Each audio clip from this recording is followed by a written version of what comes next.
Bueno, muy bien. Muy buenas tardes para todos y todas. En el día de hoy tenemos esta sesión de abuso sexual y trauma intergeneracional desde la terapia breve. En esta sesión especial, en este seminario, tenemos al psicólogo Francisco Romero Cabrera, quien es docente del Instituto Grupo Palermo Chile y que obviamente también pertenece al diplomado de terapia sistémica breve y del cual hoy día nos va a brindar esta ponencia, este seminario dentro de las posibilidades que ustedes puedan ir revisando estos contenidos y también al final de la jornada del día de hoy vamos a recibir las respuestas para poder responder, digamos, a las inquietudes que queden a la exposición que tenga hoy día eventualmente Francisco. Así que, Francisco, muy buenas tardes para ti. Buenas tardes, Adrián. Bueno, muy bien, te voy a dejar entonces ya disponible la pantalla como coanfitrión para que puedas compartir entonces tu presentación y ya comenzar entonces con la jornada del día de hoy. Muchas gracias. Muy Bueno, bien. vamos a comenzar. Entonces voy aquí a proyectar. Bueno, vamos a hablar de dos temas que pueden verse separados, pero que sabemos desde la experiencia clínica y desde la investigación que están conectados. Por una parte, el trabajar con adultos, personas que han sido víctimas de abusos sexuales en la niñez, y como muchas veces esas historias de abuso sexual se han repetido en las historias familiares, ¿cierto? Han estado presentes en los cuidadores, en los abuelos, en los bisabuelos, ¿sí? Por supuesto que el abuso sexual no es la única experiencia que se puede transformar o constituir en un trauma que se repite o que afecta a las generaciones siguientes. También lo pueden ser otras violencias como el maltrato, también puede ser el racismo, una experiencia de trauma intergeneracional, eh, las persecuciones políticas, ¿cierto? Los traumas políticos también pueden configurarse como traumas intergeneracionales. eh, la experiencia de los refugiados también en contextos de guerra. Hay muchas experiencias que se pueden transformar en trauma intergeneracional y el abuso sexual es una de ellas también. ¿Mm? Vamos a hablar un poquito entonces de estos dos conceptos. Vamos a hablar un poquito también de cómo darle espacio en la práctica clínica, en el proceso de acompañar a personas en terapia y cómo hacerlo también desde una mirada de la terapia breve, de la terapia sistémica breve. Sí, es un poco lo que pretendo contarle y es un desafío porque es poquito tiempo para un tema complejo. Bueno, vamos a partir con unos datos, ¿ya? Esto lo voy a ver rápidamente, pero en realidad es importante porque cuando pensamos en la prevalencia que tiene el abuso sexual infantil, ¿cierto? O sea, qué porcentaje de los niños, niñas, adolescentes han sido víctimas de agresiones sexuales, los estudios muestran prevalencias distintas, incluso dentro de Chile. Las prevalencias suelen fluctuar entre los estudios con más baja prevalencia, que nos dicen que el 7% de los niños y niñas y adolescentes han sido víctimas de abuso sexual, pero también hay estudios que nos revelan porcentajes mucho más altos, del 33%. ¿Sí? ¿De qué depende que los estudios tengan porcentajes tan distintos? Bueno, muchas variables. Una de las variables obviamente es a quiénes se les pregunta. Cuando los estudios, las investigaciones le preguntan directamente a los niños, niñas o a los adolescentes sobre si han vivido situaciones de abuso sexual, como lo hacen, por ejemplo, algunas encuestas, ¿sí? A nivel nacional, las prevalencias son más bajas. Pero cuando le preguntamos a los adultos, como lo han hecho otros estudios, ¿cierto? Adultos con promedio 27, 30 años, sobre experiencias de abuso que vivieron en la infancia, en la niñez o en la adolescencia, ahí las prevalencias son mucho más altas, ¿cierto? ¿Y por qué? Bueno, me imagino que ustedes relacionarán que el hecho de ir creciendo, ¿cierto? De llegar a ser un adulto, también nos permite entender ciertas experiencias de la niñez de otra manera, ¿cierto? Y pensar que algunas situaciones que se vivieron fueron situaciones de abuso sexual, ¿sí? Eso es una variable, ¿cierto? A medida que los adultos van, van llegando, ¿cierto? Van creciendo, van llegando a la adultez, se da la posibilidad de poder reflexionar sobre experiencias, ¿sí? Y en general eso es algo que se repite a mayor, mientras más edad tengan las personas que participan de las encuestas, mayor es, es el porcentaje de abuso sexual que reportan, ¿sí? Y nosotros en la práctica clínica nos puede ocurrir lo mismo. Bueno, nos puede ocurrir trabajar con adultos que dentro de las conversaciones terapéuticas nos cuentan de experiencias que ellos no saben si fueron abusivas, ¿cierto? Aunque para nosotros pueden ser claramente abusivas, o nos cuentan experiencias que ellos tienen dudas, ¿cierto? Que están como en una confusión si lo que vivieron fue un juego, si lo que vivieron fue una situación abusiva, o fue solo una conducta inadecuada de alguien, ¿sí? Y muchas veces nos encontramos con adultos que están en ese proceso de revisar una experiencia. También en la práctica clínica nos podemos encontrar con adultos que están con el deseo de trabajar experiencias traumáticas, ¿cierto? Que ellos, su motivo de consulta o las razones que los llevan a la terapia es porque quieren entender, quieren recuperarse, quieren sanar o superar experiencias de abuso sexual. Nosotros también sabemos que el abuso sexual, además de ser un fenómeno de alta prevalencia, ¿cierto? Pero que generalmente es de alta prevalencia o de mayor prevalencia a medida que las personas empiezan a revisar sus historias de vida, también sabemos que es una experiencia que tiene múltiples impactos negativos, ¿sí? Va a afectar la manera en que nos relacionamos con otros, por ejemplo, puede afectar nuestra manera de confiar en las personas, puede afectar también qué tan seguro nos sentimos con el contacto con otros. También el abuso sexual puede afectarnos a nivel emocional, puede estar relacionado con sintomatología ansiosa, con sintomatología depresiva, con dificultades también para regular nuestras emociones. El abuso sexual también puede alterar nuestra conciencia, nuestra capacidad de estar en el presente. El abuso sexual puede relacionarse a la disociación, puede relacionarse a dificultades para disfrutar el momento presente. También el abuso sexual puede tener impacto en la manera en que vivimos nuestra sexualidad, nuestra capacidad de disfrutar, nuestra capacidad de conectarnos a de otras personas de una manera sexual. El abuso sexual también puede afectar la manera en que nos entendemos a nosotros mismos, nuestra identidad, cómo nos conceptualizamos, puede crear una sensación de ser una persona mala, una sensación de ser una persona sucia, ¿sí? Puede quedar una sensación o un autoconcepto contaminado por la idea de no haber sido suficientemente fuerte. Entonces, el abuso sexual también es una experiencia que puede afectar nuestro autoconcepto y la manera en que nos entendemos. Pero el abuso sexual también tiene impacto a nivel familiar, no solo tiene impacto en las víctimas, ¿cierto? Sino que también suele tener impacto también en su entorno. ¿Sí? Cuando en la familia, ya sean personas adultas o niños, niñas, adolescentes, se develan situaciones de abuso sexual, eso también genera una crisis a nivel familiar, ¿cierto? Un cuestionamiento muchas veces a la identidad familiar, al rol de los cuidadores, y por lo mismo también es un impacto que se expande, ¿sí? Por eso muchas personas hablan del abuso sexual también como un trauma relacional en términos de cómo impacta las relaciones.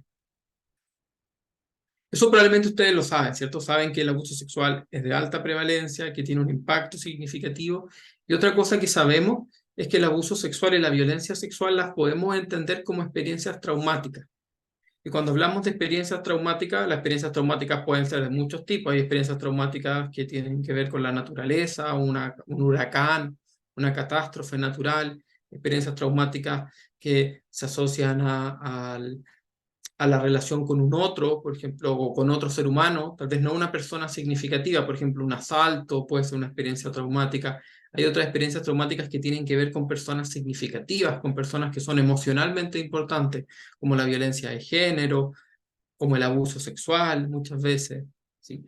Y cuando hablamos de este conjunto de eventos que se pueden transformar en trauma, como el abuso sexual, lo que suelen tener en común los eventos traumáticos es que son situaciones de intensidad emocional, es decir, son situaciones en que estamos viviendo emociones abrumadoras, por lo general son emociones confusas o emociones amenazantes. Generalmente los eventos traumáticos del tipo que sea, desde un huracán hasta el abuso sexual, lo que tienen en común los eventos traumáticos es que experimentamos emociones intensas de confusión o de miedo. Pueden ser ambos o algunos de ellos en una primera etapa. Otra cosa que tienen en común los eventos traumáticos es que al mismo tiempo que las personas experimentan ese miedo y esa confusión intensa, tienen la necesidad de hacer algo, tienen como la urgencia de responder, de actuar, de huir, de gritar, de pedir ayuda, de alejarse. Pero el mismo evento traumático, por su naturaleza abrumadora, muchas veces deteriora la capacidad de responder o el afrontamiento de la persona. Sí, si bien no lo deteriora completamente, y muchas personas son sobrevivientes y encuentran formas de sobrellevar, de resistir el trauma, sí afecta la manera, nos hace difícil hacer todo lo que quisiéramos, ¿ya? Y luego de vivir estas experiencias intensas, confusas, amenazantes, que requieren una respuesta, pero que al mismo tiempo no nos permite responder completamente, va a haber una afectación o va a haber un impacto. Eso es lo que tiene un poco en común todos los traumas, del tipo que sean, ¿ya? Por eso aquí yo puse como un acróstico en el que voy creando estas palabras a partir del concepto de trauma. El abuso sexual también está dentro de este tipo de experiencia. Las víctimas de abuso sexual muchas veces viven el abuso desde la confusión. ¿Qué es esto? ¿Qué me está haciendo? ¿Por qué me hace esto? ¿Cierto? También lo pueden vivir desde el dolor o el miedo, ¿cierto? El miedo a ser herido, el miedo asociado a no comprender, ¿sí? Muchas veces tienen la urgencia de hacer algo en ese momento, huir, pedir ayuda, hablar, pero al mismo tiempo la misma situación abusiva no permite hacer esto, no permite responder de esa manera, ¿sí? Y luego de vivir el abuso es posible que exista una afectación o un impacto. Otra cosa que tiene el abuso sexual, además de ser de alta prevalencia, que la podemos entender como evento traumático, es que además son experiencias de traición. La mayor parte de los abusos sexuales, el 70% de los abusos sexuales, son ejercidos por una persona conocida y cercana, ¿ya? La mayor parte de las veces un familiar, ¿cierto? O un conocido importante para la familia, emocionalmente significativo. La mayor parte de las veces, si uno mira los estudios de prevalencia de abuso sexual en la niñez y en la adolescencia, la figura que el agresor es un padrastro, es un abuelastro, es un padre, un abuelo, un tío, ¿sí? Suelen ser personas que son emocionalmente importantes. Y eso genera que el abuso sexual sea también una experiencia de traición, ¿ya? En la literatura, de hecho, se usa el concepto de trauma por traición, ¿sí? Refiriéndose a aquellas experiencias traumáticas que ocurren dentro de relaciones que son significativas. El abuso sexual, además de ser una traición de una persona del que esperamos cuidado, protección, el abuso sexual además muchas veces implica la manipulación del niño, niña o adolescente, el engaño, la persuasión, ¿sí? La manipulación ya sea de la confianza que deposita en el otro o la manipulación de la dependencia que tiene. Perfecto. Entonces, el abuso sexual es una experiencia de alta prevalencia, es una experiencia traumática y una experiencia de traición que puede tener múltiples consecuencias. En la literatura, con frecuencia, vamos a encontrar la distinción entre efectos o consecuencias a corto y a largo plazo. Aquellas consecuencias a corto plazo pueden ser aquellas que se dan desde los eventos abusivos, meses después, años después, y a largo plazo son aquellas consecuencias que se pueden mantener o incluso aparecer en la etapa adulta o años luego de ocurridos los abusos, ¿sí? Muchas veces las personas que llegan a terapia con el deseo de trabajar, de recuperarse o afrontar experiencias de abuso sexual que vivieron en la niñez o en la adolescencia, plantean dentro de sus propósitos terapéuticos el querer superar o el querer afrontar alguna de estas consecuencias. A veces son consecuencias que lo han acompañado o efectos del abuso que han estado con ellos durante muchos años de su vida, o a veces son efectos que ellos comienzan a visualizar ahora más adultos. Por supuesto, no es lineal, no es que abuso sexual sea igual a consecuencia, hay un montón de variables mediadoras en el impacto, va a depender del nivel de apoyo, va a depender de los recursos emocionales con los que cuente un niño, niña, adolescente, va a depender también de quién es el agresor, va a depender también de la cronicidad de los abusos. Esas son las variables mediadoras, variables que tienen que ver con el entorno, con las características del niño, niña, adolescente y también con las características del propio abuso, ¿sí? Por lo mismo, las experiencias el impacto del abuso sexual es tan distinto entre las personas.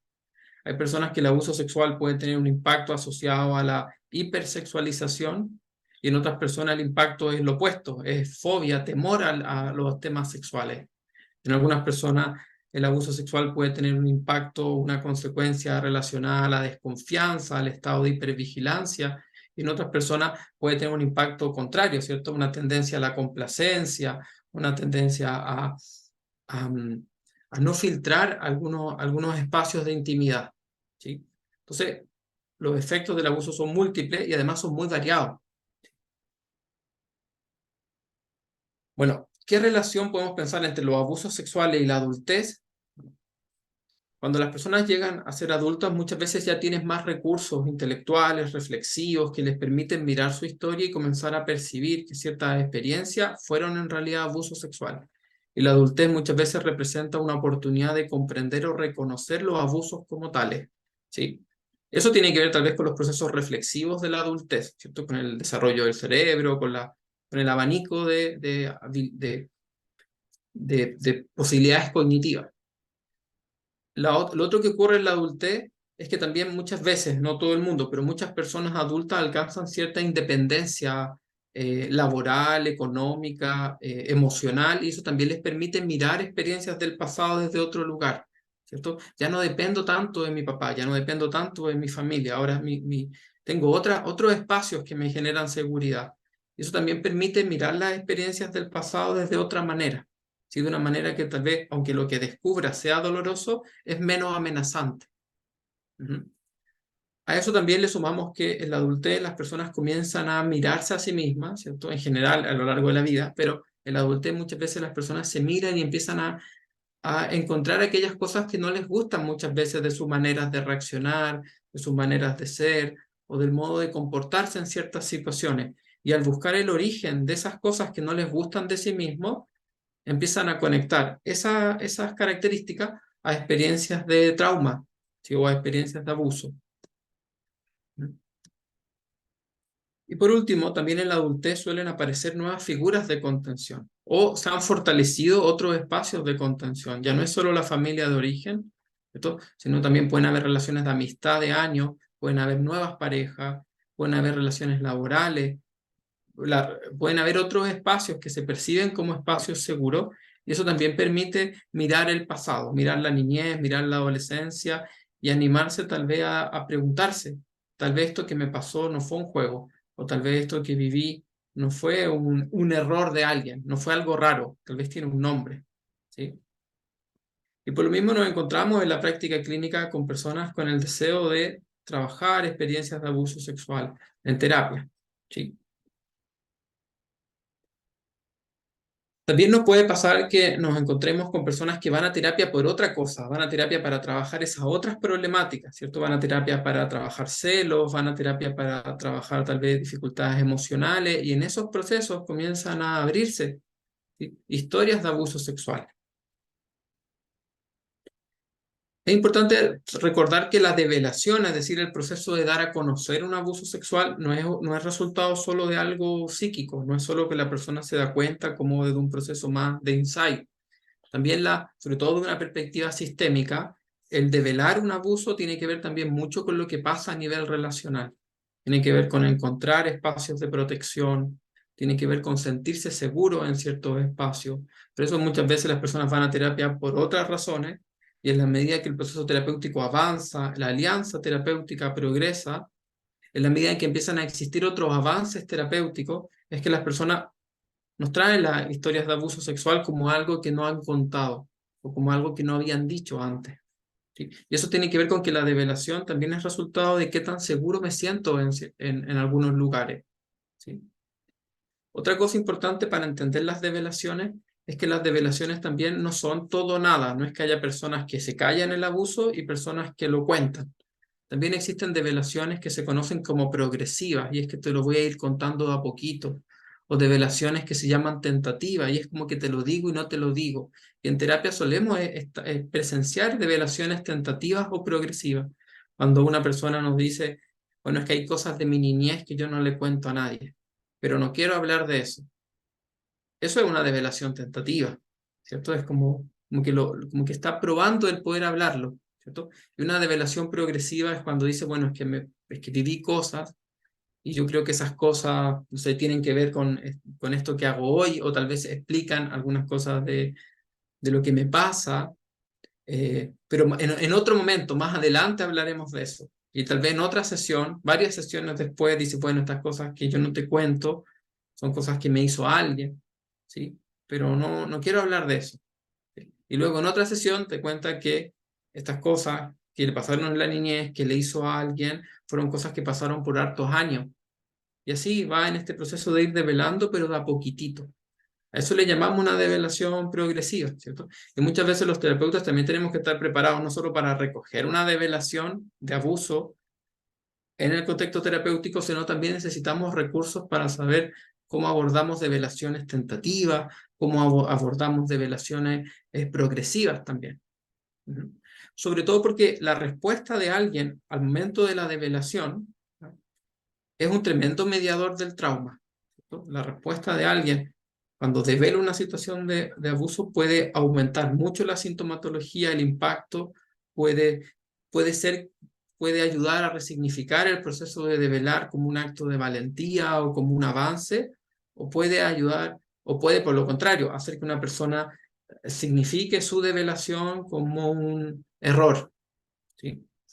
Por lo mismo es tan importante entender los procesos de develación y saber cómo acompañarlos en los espacios terapéuticos.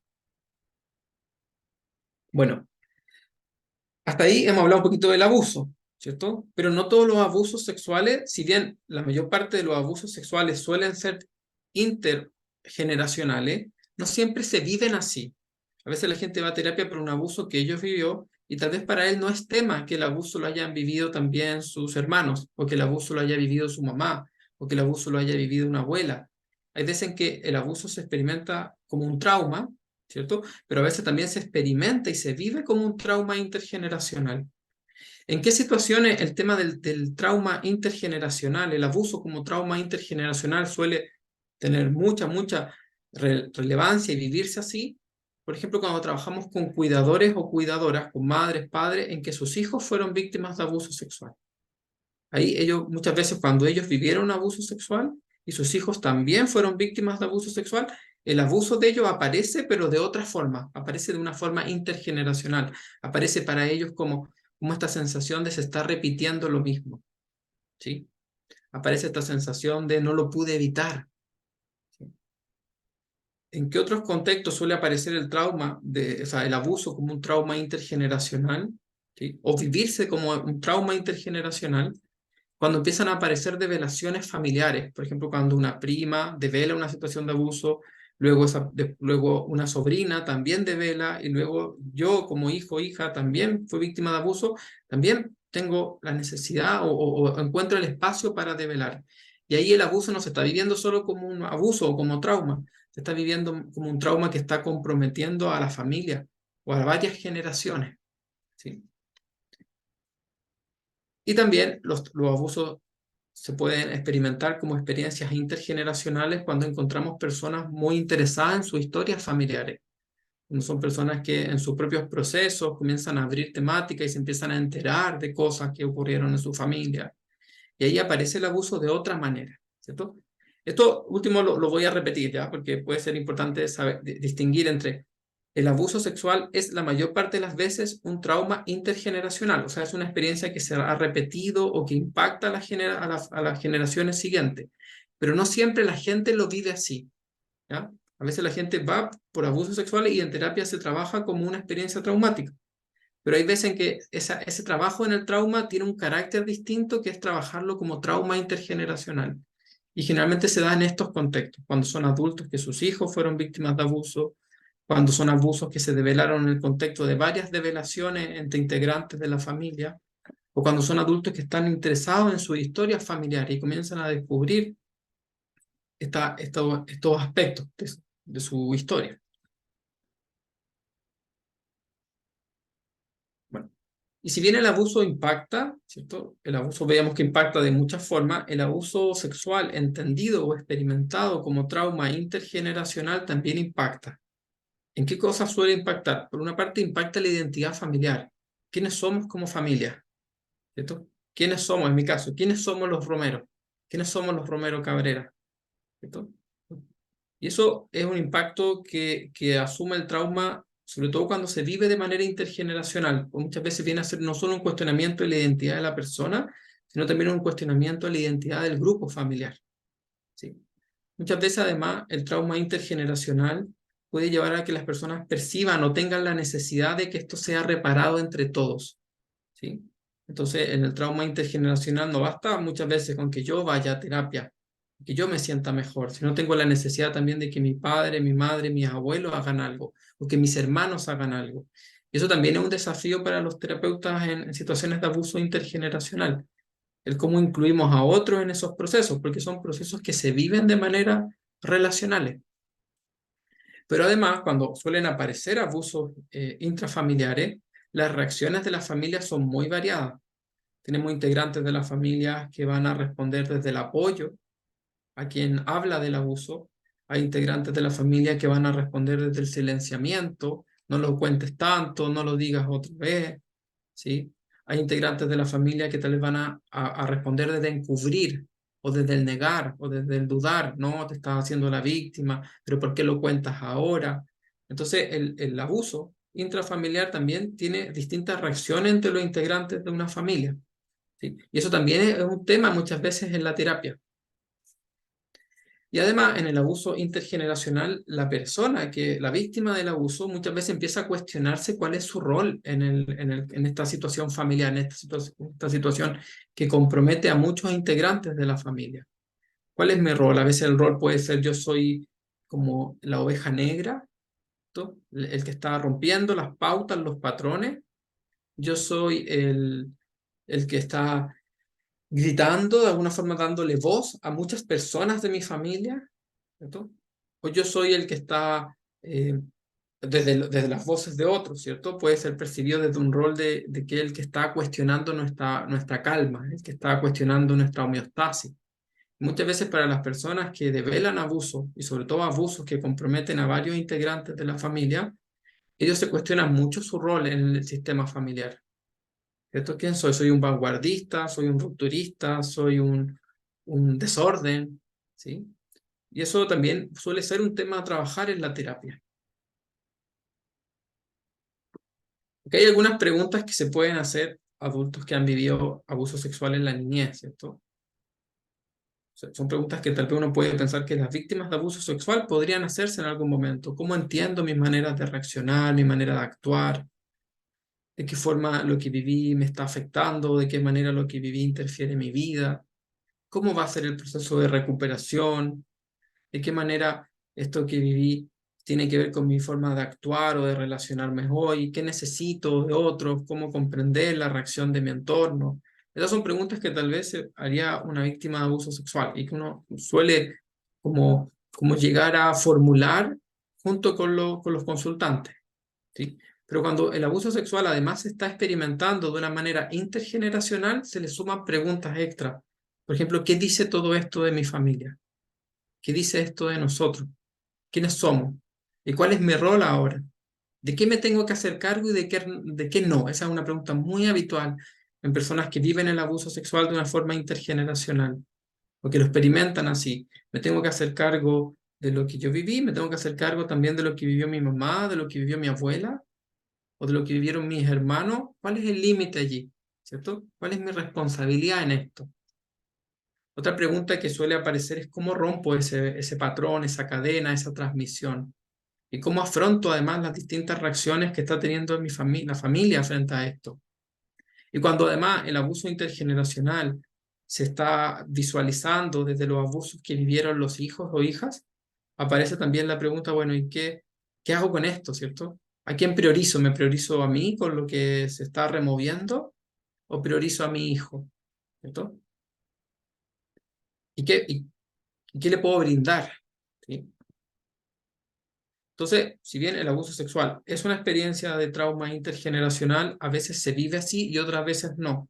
Y cuando se vive de una forma intergeneracional, suelen aparecer preguntas extras y desafíos adicionales a la terapia.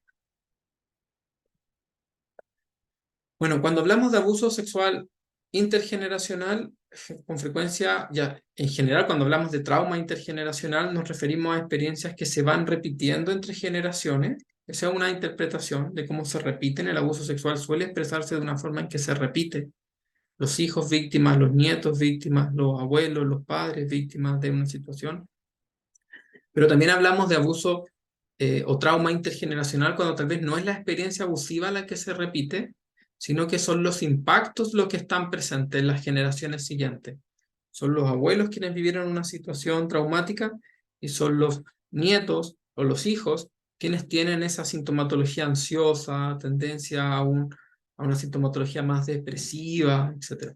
Entonces, cuando hablamos de traumas intergeneracionales, nos podemos referir a experiencias traumáticas que se repiten en una historia familiar, pero también aquellas experiencias traumáticas que tienen impacto en las generaciones siguientes. Y el abuso sexual suele tener ambas características del perdón, del trauma intergeneracional. Ujú. Darse de manera repetida y que los impactos se van traspasando, los efectos negativos. En la literatura también ustedes van a encontrar que existen distintos mecanismos de transmisión intergeneracional, ¿ya? O sea, de alguna forma para explicar por qué los traumas se repiten. Hay modelos que nos plantean que en realidad lo que se repiten son las condiciones de riesgo de trauma. Entonces, claro, si vivo en una familia donde los factores de riesgo del abuso era el alcoholismo, era el hacinamiento, era el bajo involucramiento de algunos cuidadores, eso tal vez se puede repetir. Entonces, algunos modelos nos dicen que son los factores de riesgo lo que se transmite y eso genera que las experiencias traumáticas puedan volver a darse en las generaciones siguientes. Otro modelo nos plantean que lo que explica cómo se transmiten los traumas tiene que ver con las pautas de interacción. Es un modelo sistémico, muchas veces son patrones de interacción lo que se va repitiendo o son formas de comunicación. Por ejemplo, hay muchos estudios del rol que tiene el secreto o el silencio en la transmisión intergeneracional del trauma. Porque en la medida en que esto no se habla, se comunica de otra manera. Y el abuso sexual suele tener ese elemento, ¿cierto? Un cuidador o una cuidadora que fue víctima de abuso sexual no habla del abuso, ¿cierto? Como una forma de cuidarse, como una forma de tratar de no eh, afectar a otro, pero en ese no hablar seguramente no habla de otras cosas también. Por ejemplo, no habla sobre cuidado o no habla sobre sexualidad, ¿sí? Y eso que no es hablado se transforma en un factor de vulnerabilidad, ¿sí? Esos serían modelos más de tipo sistémico, hay varios por supuesto, pero yo hoy podría dar un ejemplo del tema de comunicación. Por ejemplo, voy a salir un poco del tema del abuso sexual, solo para pensar en los mecanismos generales de trauma intergeneracional. En el trauma político, en los traumas de guerra, por ejemplo, las víctimas del holocausto, de la persecución de los judíos, una de las formas que se utilizaba para explicar por qué los nietos de esas personas que habían vivido holocausto tenían sintomatología tan ansiosa, uno de los elementos que se planteó y que se estudió, de hecho, es que las personas que vivieron experiencias traumáticas asociadas al holocausto muchas veces hablaban de esas experiencias traumáticas sin filtro, ¿cierto? Como una necesidad, como una expresión de la rumiación, como una necesidad de ser oído. El problema es que a veces quienes estaban escuchando eso eran niños, eran niñas, ¿cierto? Eran personas que estas conversaciones les impactaban. Y eso podría explicar por qué se daba un funcionamiento más ansioso en esos niños, ¿cierto? En esos nietos, por ejemplo. ¿Sí? Entonces, generalmente se han estudiado dos grandes sistemas de comunicación, los secretos y el hablar sin filtro, como mecanismos que podrían explicar la transmisión de algunos traumas. En el caso del abuso sexual, el secreto y el silencio es el más estudiado. También hay otros modelos que nos plantean que lo que se va transmitiendo o que el mecanismo que explica por qué se transmite el impacto o el trauma es porque las experiencias traumáticas terminan afectando las competencias de los cuidadores para cuidar, sus competencias parentales, marentales, su despliegue.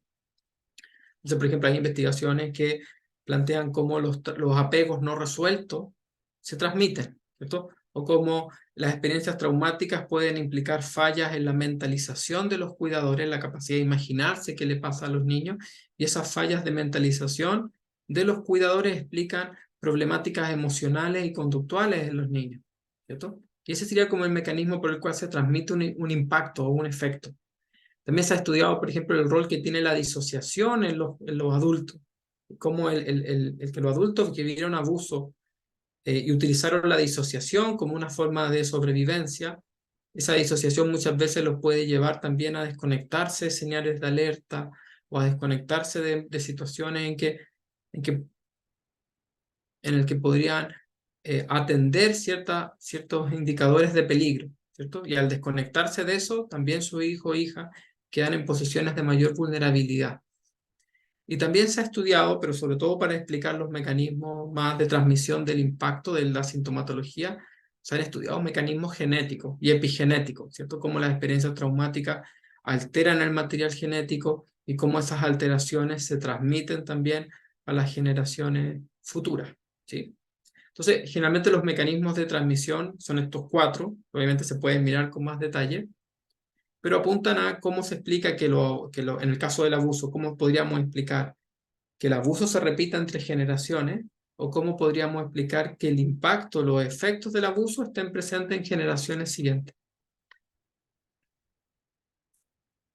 Bueno, cuando nosotros vamos a acompañar los procesos de recuperación, podemos darle distintos nombres a lo que hacemos en un contexto terapéutico. Muchas veces hay personas que hablan de reparar experiencias de abuso sexual, de integrarlas, de elaborarlas, de sanarlas, de superarlas, de reprocesarlas, de recuperarse de aprender a vivir con, de resignificarlas, y así un montón de verbos.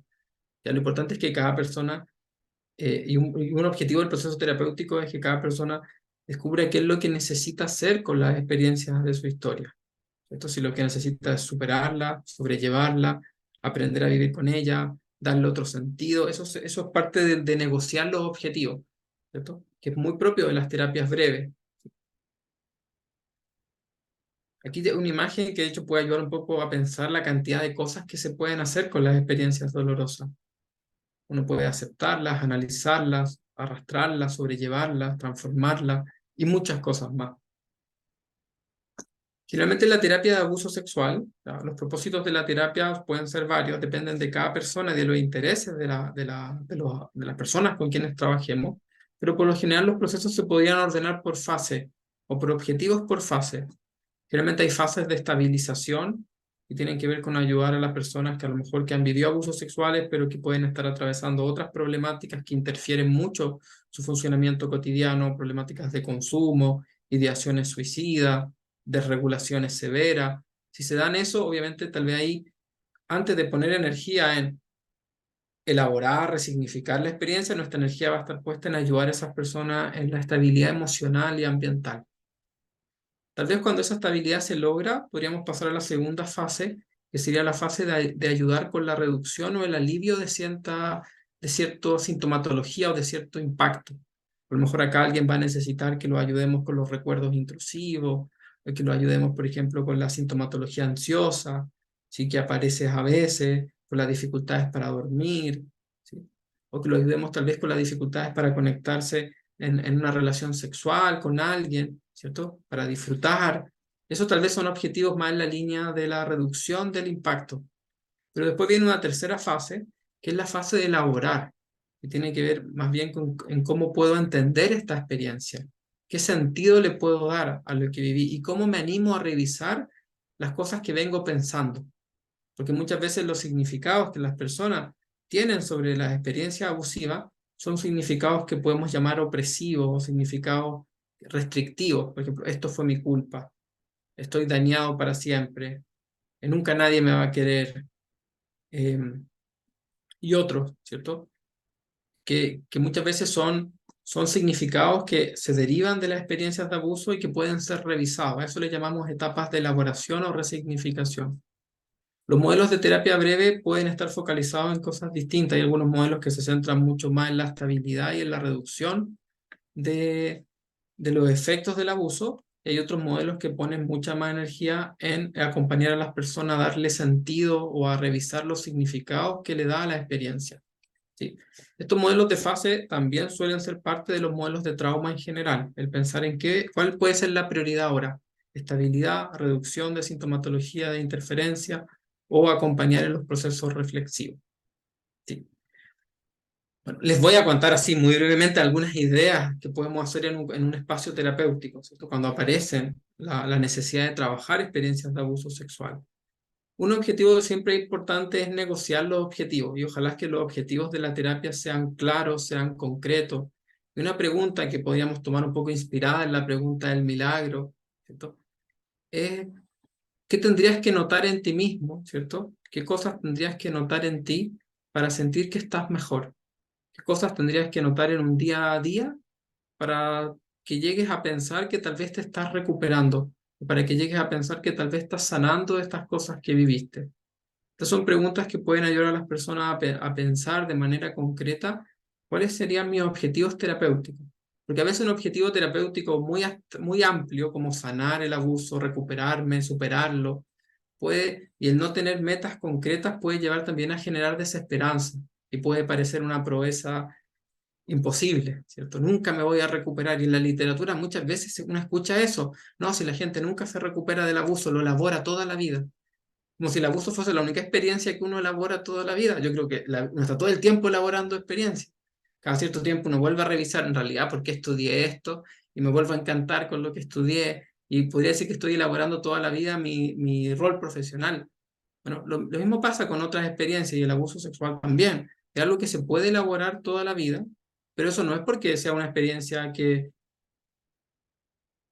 me destruyera, ¿cierto? Sino porque es una experiencia relevante y que puede ser mirada de distintas maneras.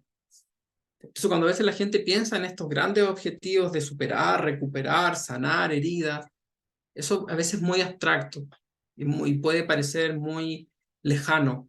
Cuando uno les ayuda a traducir eso, ¿cierto? ¿A qué se refiere sanar? ¿Cómo notarías que estás sanando? Eso nos ayuda a darle, por una parte, un objetivo, la búsqueda de algo, pero también nos ayuda a hacer una siguiente pregunta y es que tal vez algo de eso ya está pasando. Conversando con una mujer joven, ¿sí? Ella me decía que para ella sanar el abuso sería confiar más en las personas, ¿sí? Y cuando explorábamos si ella sentía que en el último tiempo confiaba más en las personas o si algo de eso estaba pasando, empezamos a hablar de cómo estaba formando relaciones de amistad en la universidad y cómo se estaba animando a trabajar más en grupo, a contarle más sus cosas a otros. Pero eso ella tal vez, o es más fácil de ver cuando logro traducir a qué me refiero con esto, ¿cierto? Como definir objetivos que sean alcanzables. También lo podemos hacer con técnicas metafóricas, algo que se utiliza mucho en el trabajo en trauma, en temáticas de vulneraciones, es que nosotros no solo ocupamos técnicas dialógicas, ¿ya? El módulo, de hecho, el diplomado tiene técnicas muy expresivo-creativas para trabajar. Y por ejemplo, con cartas Dixit, con estas cartitas ilustradas, uno podría plantearle a alguien que elija cartas un poco de cómo se siente hoy, con lo que ha vivido, con este momento de la terapia y cómo le gustaría sentirse si es que esta terapia funcionara. Por ejemplo, una mujer también me mencionaba, ella sentía que hoy día se sentía a la defensiva y lo representa en esta cartita como de un escudo y se sentía atrapada por ciertas cosas. Y que para ella una señal de que estaba mejor sería llegar a sentirse más libre, lo representa en esa imagen, y dejarse cuidar, que era algo que ella decía que le costaba mucho, dejarse cuidar por otro. Por eso aquí ella lo representó con esta figurita que está siendo como cargada, ¿sí? Entonces, es similar a la pregunta anterior, pero aquí utilizamos algunos mediadores simbólicos, ¿sí? Puede ser el arte, puede ser el juego, pueden ser las ilustraciones, los cuentos son una importante herramienta.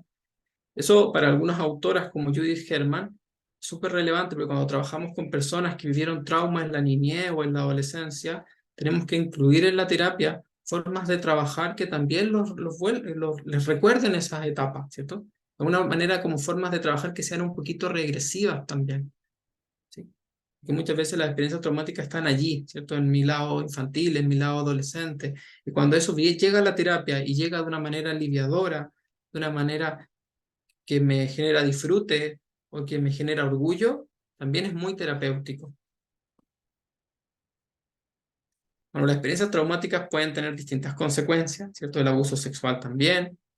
En la literatura muchas veces a veces nos centramos mucho en las experiencias de daño, ¿cierto? En cómo el trauma me daña, cómo me deteriora. Pero también las experiencias traumáticas generan muchas respuestas de sobrevivencia, muchas formas de estar en el mundo que estoy a la defensiva. Y esas respuestas de defensivas no son dañinas, no lo fueron en el momento del trauma, por el contrario, fueron muy útiles en los momentos del abuso.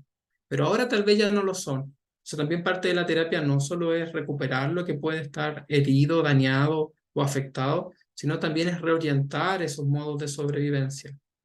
¿Sí? La terapia también consiste mucho en rescatar la forma en que la gente resisten a las experiencias de abuso sexual, de qué manera respondieron, de qué manera intentaron cuidarse, y esas historias de resistencia también son relevantes desde lo que vamos a revisar obviamente en el diplomado, en la terapia narrativa, del trauma, del abuso. Se pone mucho énfasis en explorar de qué manera la gente resiste, se protege, se cuida de los contextos de trauma, y cómo ese relato queda un poco olvidado, ¿cierto? El relato del sobreviviente. Pero también la experiencia traumática, y esto es lo que podemos tomar de la terapia centrada en fortaleza, de los modelos de la psicología positiva, también a veces las experiencias traumáticas llevan a las personas a crecer. Las personas que han vivido experiencias traumáticas muchas veces tienen la sensación de que luego de lo que viví me siento más fuerte que antes, o luego de lo que viví cambió mi forma de ver la vida, mis prioridades son otras, o me di cuenta de que hay gente valiosa para mí. A eso le llamamos crecimiento postraumático. Entonces, ¿de qué manera luego de una experiencia traumática hay facetas, áreas de nosotros que también crecen? ¿Sí? Lo interesante en la terapia con los adultos es que esto está ocurriendo simultáneamente en las personas. Hay las personas que han sobrevivido, que han sobrellevado experiencias de abuso sexual. Hay partes de ellos que puede ser que efectivamente estén heridas, dañadas. Hay partes de ellos que están en modo sobrevivencia, pero hay partes de ellos que lograron resistir y hay partes de ellos que crecieron incluso, ¿sí?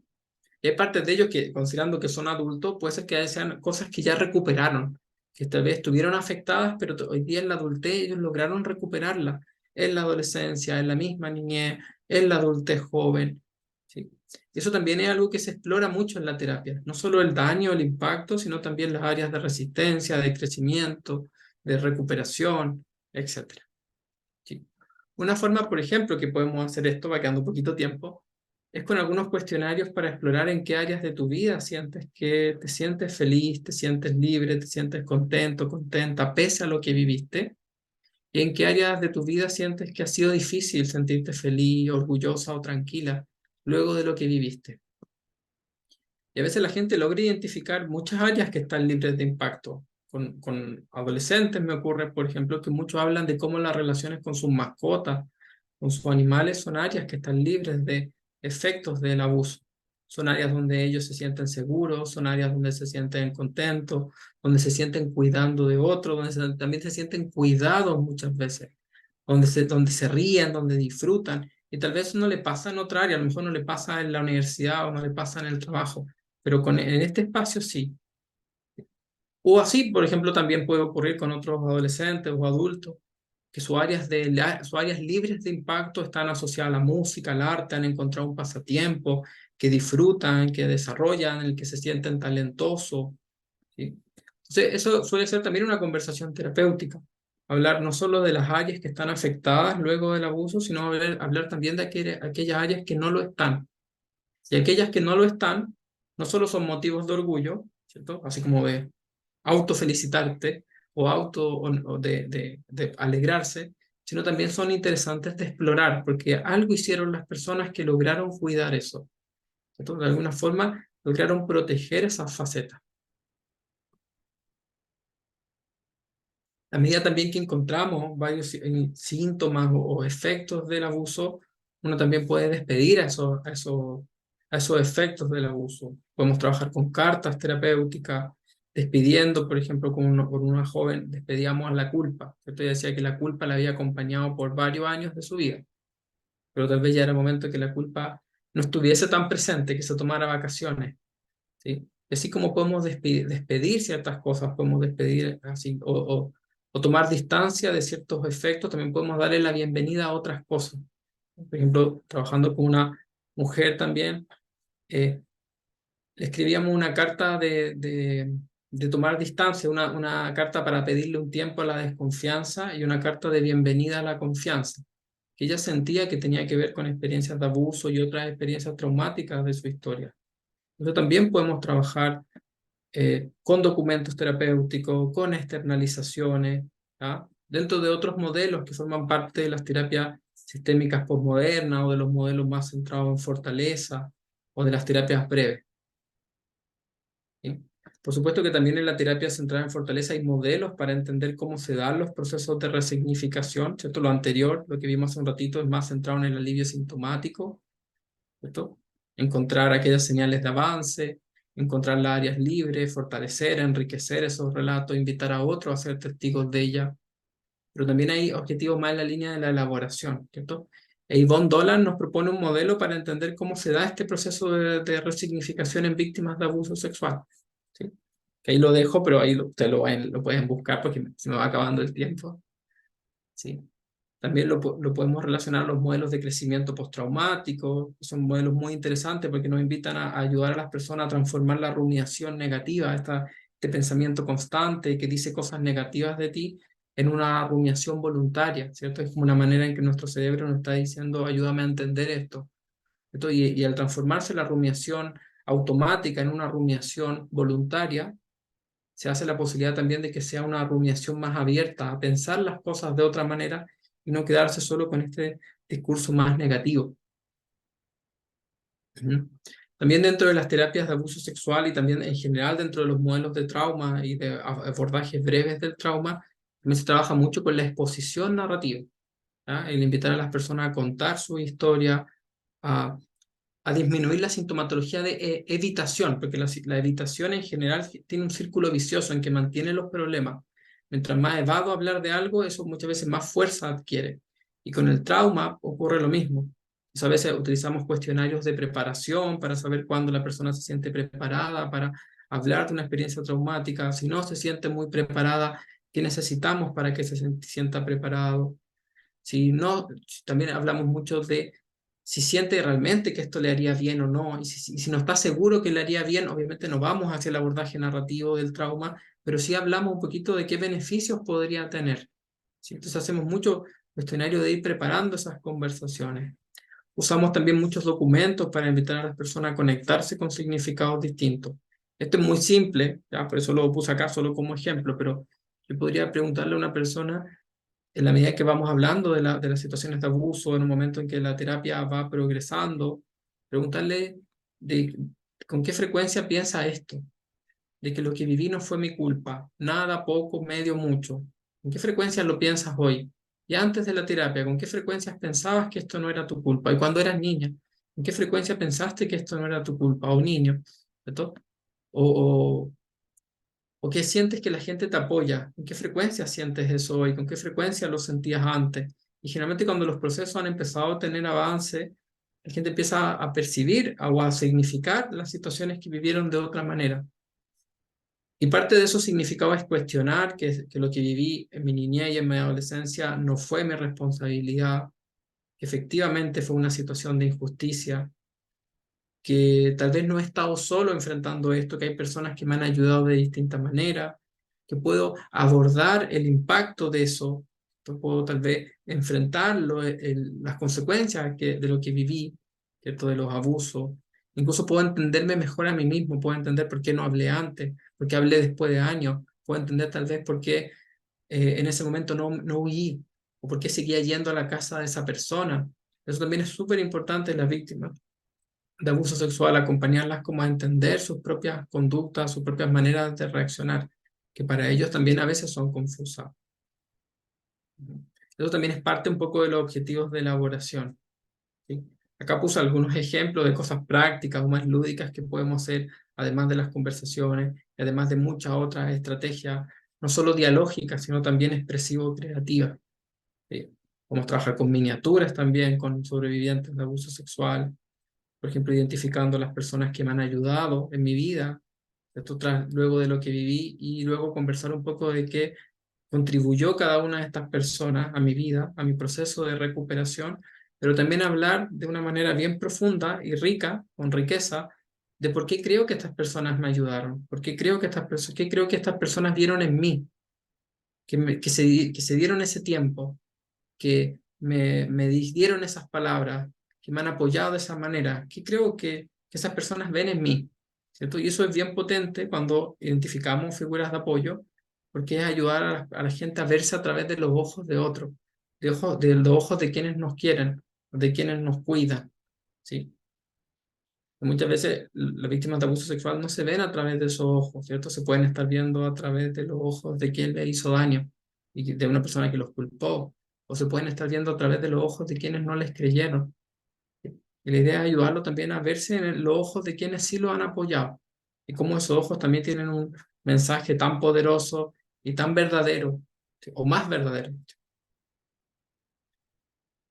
Bueno, Específicamente con el abuso sexual intergeneracional hay otras cosas que también, todo lo que les conté hace un ratito puede ser transversal a trabajar abuso sexual, pero cuando el abuso sexual está siendo experimentado como algo que compromete a toda la familia, como ocurre en el trauma intergeneracional, o puede llegar a ocurrir, también va a ser importante ayudar a las personas a diferenciarse de sus familias de origen, porque es algo que ellos temen mucho, el parecerse a esas personas. ¿Sí?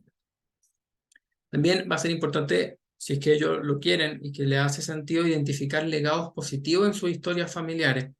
Que si bien es cierto que en el abuso sexual puede ser algo que se ha transmitido en generaciones o que ha estado presente en distintas generaciones, puede ser que haya otras cosas que también están presentes y que se han transmitido.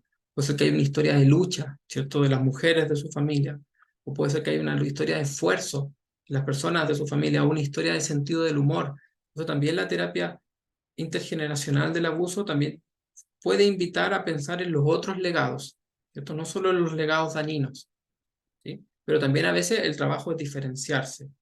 Otra cosa muy potente a trabajar es el tema de la justicia, ¿cierto? Porque muchas veces las víctimas de abuso sexual que develan en la adultez, sus agresores ya no están muertos, los delitos han prescrito, ¿cierto? Ya no es posible pensar en una condena, no confían en la justicia, y muchas veces con ello hay que pensar en otras formas de justicia, ¿cierto? Y muchas veces una forma de justicia que se piensa es que es la justicia familiar. Para algunas personas, por ejemplo, la justicia fue lograr que mi familia, ¿cierto?, dejara de decirle tío a esa persona, porque le quitamos el rol de tío, ya no era el tío, ahora es el nombre o el tipo, ¿sí? Y eso puede ser también otras formas de justicia alternativa. Muchas veces también en el trauma intergeneracional hay que pensar un poco en cómo la familia hace justicia en términos de... Hay varias formas de justicia familiar. Aquí, obviamente, uno en el discurso escucha que la gente no haga justicia por su propia mano, pero claro, ahí el problema no es que la gente haga justicia con su propia mano, el problema es que la gente hace justicia violenta, pero la justicia siempre puede existir de múltiples formas, ¿sí?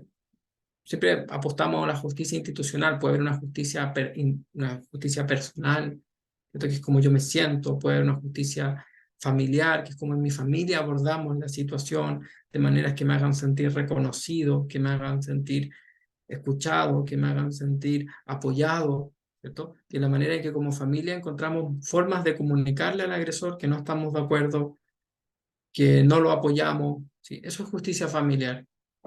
Y también muchas veces en el trauma intergeneracional aparece como un tema de conversación la relación con los hijos.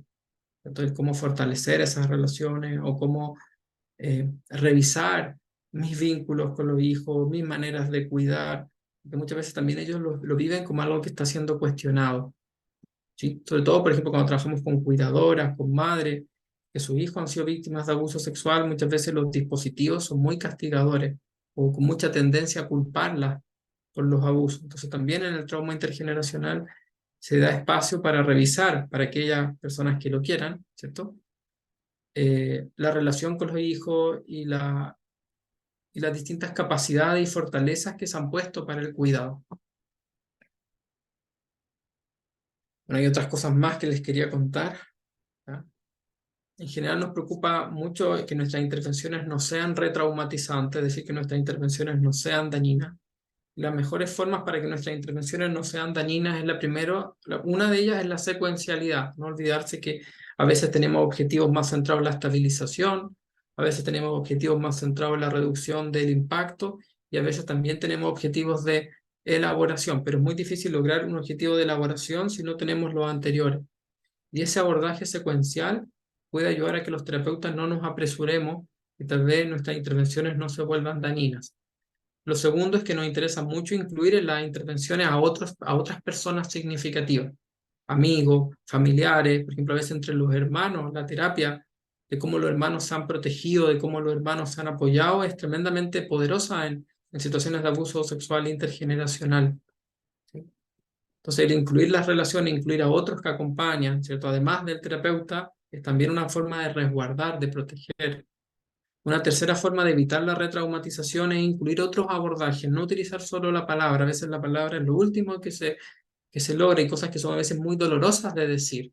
Entonces los abordajes mediados empiezan a incluir el arte, el juego, las miniaturas, el trabajo con otros canales de comunicación.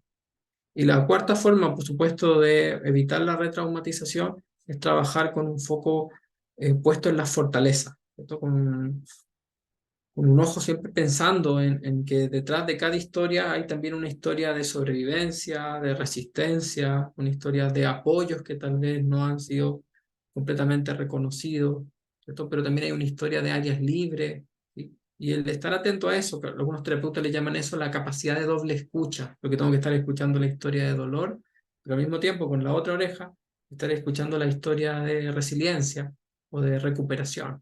¿Cierto? Y además el desafío es saber cuándo hacer que aparezca cada historia o cuándo acompañar cada historia. A veces hay personas que el foco terapéutico está en necesitar primero que escuchen su historia de dolor, y otras personas necesitan que luego escuchemos su historia de resistencia, o al revés, algunos de ellos necesitan primero que hablemos de su historia de resistencia, de lucha, de recuperación, y luego abrirán con nosotros las historias de dolor.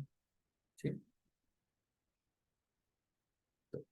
Bueno, eso es lo que les quería contar un poquito en estos minutos, que son poquitos, pero quería condensar de alguna manera cómo el abuso sexual se puede trabajar, ¿sí? Desde una mirada a la terapia breve y sobre todo cuando compromete estos patrones intergeneracionales. Adrián. Bueno, muy bien, Francisco. Oye, en realidad, bueno, siempre creo que es un lujo que estés acá con nosotros.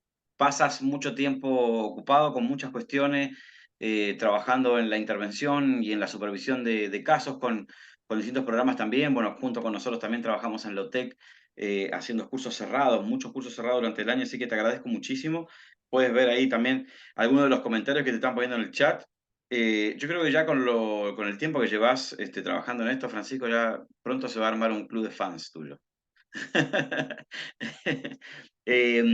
Si hay alguien que quiere preguntar algo, alguna consulta o algo que quiera hacer directamente respecto al tema, lo puede hacer. Yo voy a poner en pausa en estos momentos.